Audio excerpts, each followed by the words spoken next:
তখন প্রায় 5:30 বাজে। তো আজকে হলো 14 মে। তো আমাদের জন্য অনেকটাই খুশির খবর, কারণ আজকের থেকে আমাদের এখানে শীতলা পুজো স্টার্ট হয়েছে।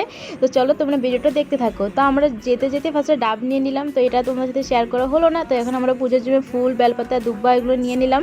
তারপর এই পুজোটা হওয়ার কথা ছিল এপ্রিল মাসে, তো ইলেকশনের জন্য আর কি পুজোটা পিছিয়ে দিয়েছে। তো তাও আমরা ভাবছিলাম যে অনেকটা ভিড় হবে করে, কিন্তু কি হয়েছে আমাদের সাথে তোমরা দেখতে থাকো। তো আমরা এখান থেকে 6টা প্রদীপ নিয়ে নিলাম। তো নিয়ে এবার আমরা মন্দিরের দিকে চলে যাচ্ছি।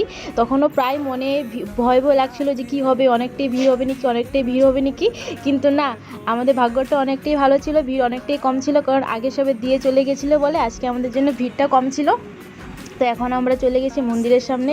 তো তোমাদেরকেও মায়ের দর্শন করাবো, তোমার মায়ের দর্শনটা করে নাও। তো মাকে দেখার পর তো মনটা এতটাই ভালো লাগে, কি আর বলবো। দেখো এতটা সুন্দর, ওয়াও বলে না।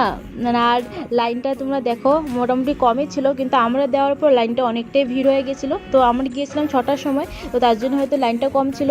তো আমি ফার্স্ট দিয়ে নিচ্ছি, আমার তেল সিঁদুর মাখিয়ে দিয়ে তারপরে জ্বালিয়ে দেবো ধূপকাঠি।